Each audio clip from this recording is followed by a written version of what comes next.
علماء لکھتے ہیں کہ پیغمبر کی عمر جب 40 سال ہوئی تو قرآن شریف کا نزول شروع ہوا ہے۔ یہ بھی مقدمات کا زمانہ تھا،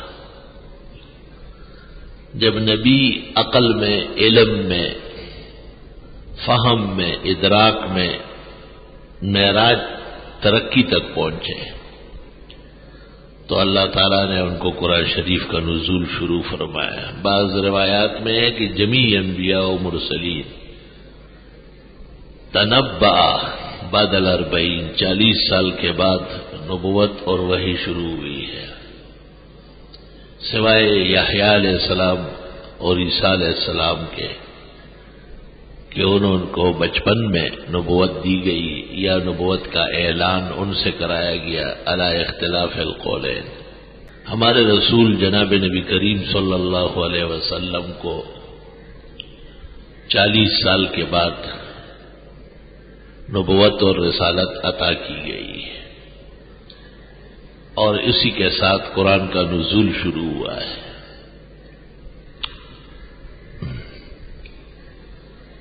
اس کا مطلب کیا ہے کہ 40 سال بعد نبوت ملی یا قرآن کا نزول شروع ہوا؟ اس کو سمجھنے کی ضرورت ہے، کیونکہ نبی پیدائش سے پہلے نبی ہوتے ہیں۔ ترمذی شریف میں ہے وَإِنِّي لَمَكْتُوبٌ عِندَ اللَّهِ خَاتَمُ النَّبِيِّينَ، میں تو بہت پہلے سے اللہ تعالیٰ کے ہاں خاتم النبیین لکھا ہوا تھا۔ بعض روایات میں وَإِنَّ آدَمَ لَمُنْجَدِلٌ بَيْنَ الْمَاءِ وَالطِّينِ وَلَكِنْ هُوَ مَحَلُّ نَظَرٍ عِندَ الْمُحَدِّثِينَ۔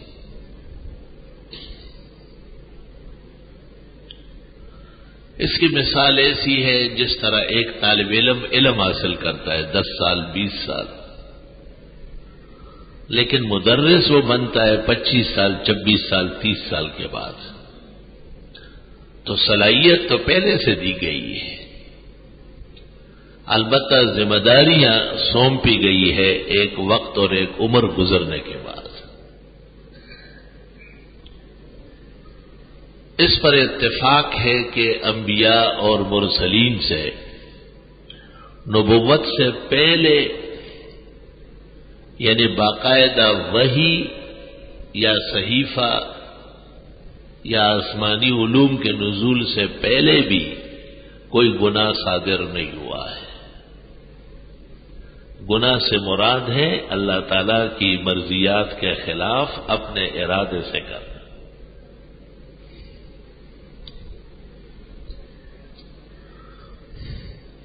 اس کا عنوان آپ اپنے پاس اس طرح بھی محفوظ رکھ سکتے ہیں کہ نبی قبل الوحی اور بعد الوحی معصوم ہوتے ہیں،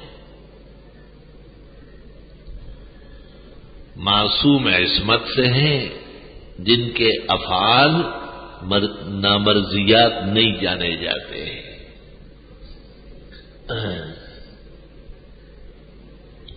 سورۃ یونس میں حق تعالی نے کہا ہے فَقَدْ لَبِثْتُ فِيكُمْ عُمُرًا مِّن قَبْلِهِ أَفَلَا تَعْقِلُونَ کہ میں عمر کا ایک حصہ گزار چکا ہوں تمہارے ہاں، اس قرآن کے نزول سے پہلے تم میں اتنی عقل نہیں کہ جو 40 سال تک مخلوق پر جھوٹ نہ بولے، وہ 40 سال کے بعد بولے تو بھی خدا پر افلا تعقلون، اتنی عقل نہیں۔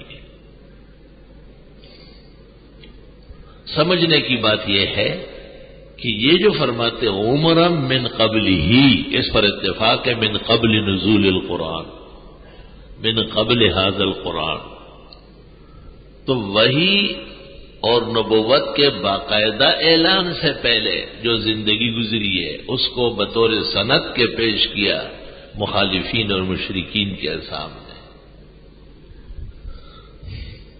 آپ کی یہ زندگی اس قدر متبرک ہے اور متقدس ہے کہ مشرک اور کافر جیسے دشمن وہ بھی اس پر اعتراض نہیں کر سکتا ہے، تبھی تو حجت کے طور پہ بتایا جاتا ہے۔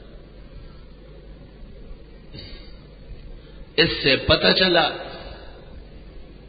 کہ نزول قرآن اور باقاعدہ وحی کی ذمہ داری سے پہلے جو زندگی گزری ہے وہ بھی مروت، شرافت، انسانیت کے اعلیٰ معیار کی زندگی تھی اور اس پر کوئی حرف گیری نہیں ہو سکتی۔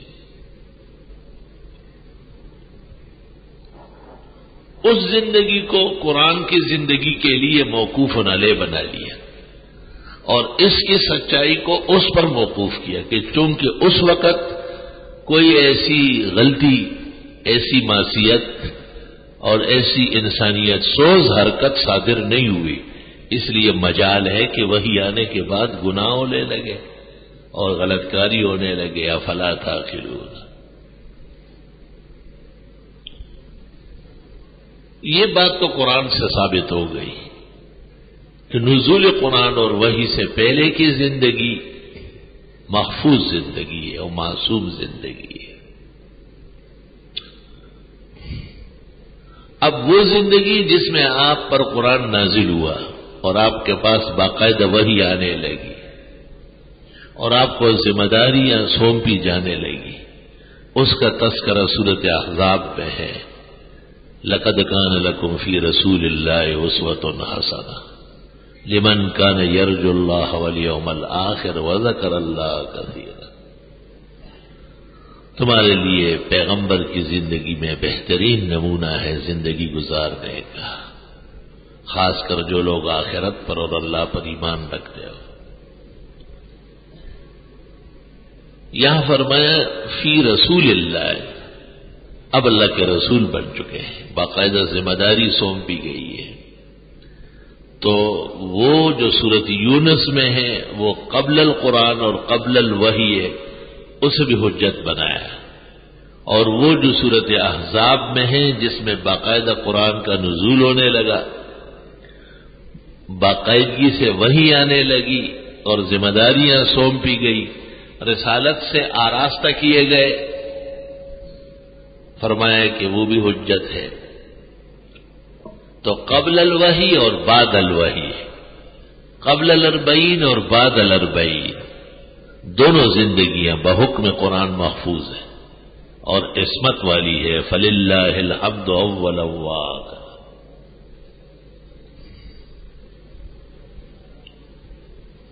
ظاہر ہے آپ کو جو اہل مکہ نے صادق اور امین کہا ہے، تو یہ وحی سے پہلے کے واقعات ہیں۔ وحی کے آنے کے بعد تو آپ کو وہ ساحر اور مجنون کہتے تھے دشمنی میں، یہ خالص دشمنی کی وجہ تھی، ورنہ آپ کے مقامات بہت بلند ہو چکے تھے۔